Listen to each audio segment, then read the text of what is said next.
السلام علیکم میرے بھائیوں، آج کا جو میرا عنوان ہے وہ یہ ہے کہ ضرورت کو ضرورت کی حد تک ضروری قرار دینا ہی اللہ کے نزدیک باعث ثواب ہے۔ یعنی انسان کے لیے جو چیزیں اللہ تعالیٰ نے ضرورت کے تحت پیدا کی ہیں ان کو ضرورت کی حد تک ہی رکھا جائے، خواہش نہ بنایا جائے۔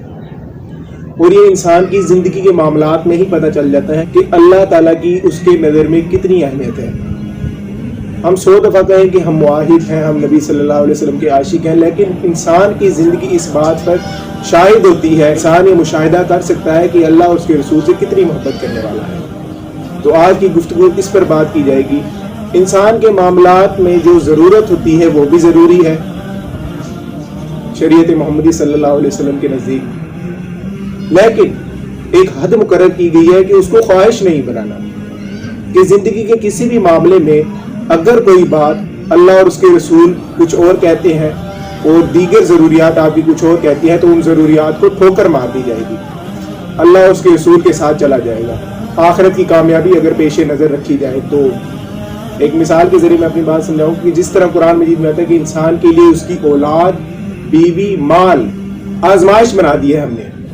آزمائش سے مراد کیا ہے کہ یہ ضرورت بھی ہے کہ بیوی کے نان و نفقہ کو پورا کیا جائے، بیوی کو خوش رکھا جائے، لیکن آزمائش اس اعتبار سے ہے کہ بیوی اگر غلط مطالبات کرے، کہ انسان کو اپنی خواہشات، اپنی خوشی کے لیے اللہ تعالیٰ کے حرام کاموں کی طرف لگائے کہ میں اپنی خواہشات پوری کرنا چاہتی ہوں، اس کے لیے تم حرام کمائی کرو، تو لہذا اس کی بات نہیں سنی جائے گی۔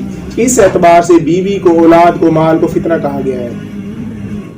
اس کے برعکس اگر ان چیزوں کو ضرورت کی حد تک رکھا جائے تو یہ انسان کے لیے آخرت میں نجات کا باعث لازم بنے گی اور ضروری ہے۔ اسی طرح نبی صلی اللہ علیہ وسلم کے بارے میں بھی ہمیں یہ مثال ملتی ہے کہ نبی صلی اللہ علیہ وسلم کی تمام بیویاں، نبی صلی اللہ علیہ وسلم ان کے ساتھ کس قدر خوش تھے، خوشحالی کی زندگی بسر کر رہے تھے، ان کی ضروریات پوری کرتے تھے۔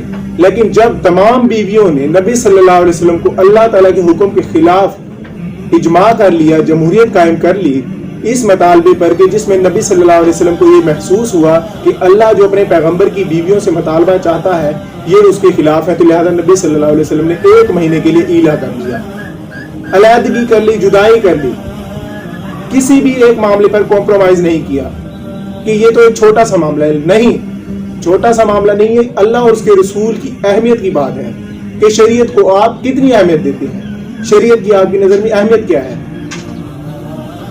اسی طرح میں کہتا ہوں قرآن مجید میں جہاں جہاں ضرورت کی بات آئی ہے وہاں پر ضرورت کے ساتھ خواہش کی نفی کی گئی ہے کہ انسان کاروبار کرے، بے شک یہ ضرورت ہے، لیکن سورۃ الجمعہ میں آیا ہے کہ جب اذان کا وقت ہو، اذان ہو جائے تو کاروبار کو چھوڑ دو، یعنی کہ اس ضرورت کو اس ضرورت کی حد تک رکھو، خواہش نہ بناؤ۔ خواہش کیا بناؤ؟ اللہ اور اس کے رسول کی رضا، اللہ اور اس کے رسول کی خوشی، آخرت کی کامیابی پیش نظر رکھی جائے، ان ضروریات کو پورا کرتے ہوئے، ان ضروریات کے تحت۔ تو یہ انسان کی زندگی میں ہم بے شک دیکھ سکتے ہیں کہ انسان اپنی ضرورت کو ضرورت سمجھتا ہے یا اسے خواہش بنا چکا ہے۔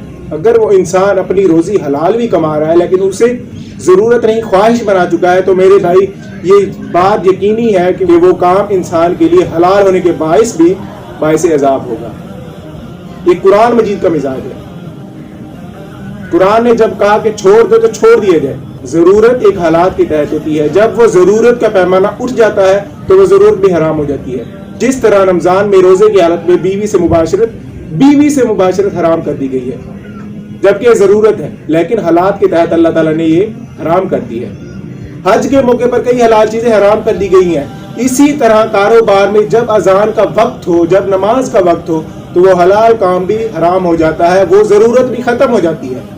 اس وقت یہ چیز انسان کی اہمیت رکھتی ہے کہ انسان اللہ کو کتنا رسپانس دیتا ہے۔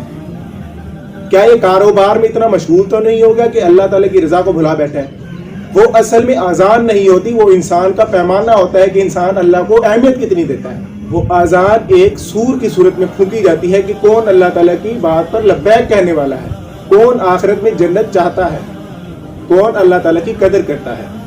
اسی طرح دنیا میں معاملات دیکھے جائیں تو انسان اپنی ضرورت کو حلال کام کرتے ہوئے اس ضرورت کو خواہش بنا چکے ہیں، وہ حلال ضرورت بھی حرام ہو چکی ہوتی ہے۔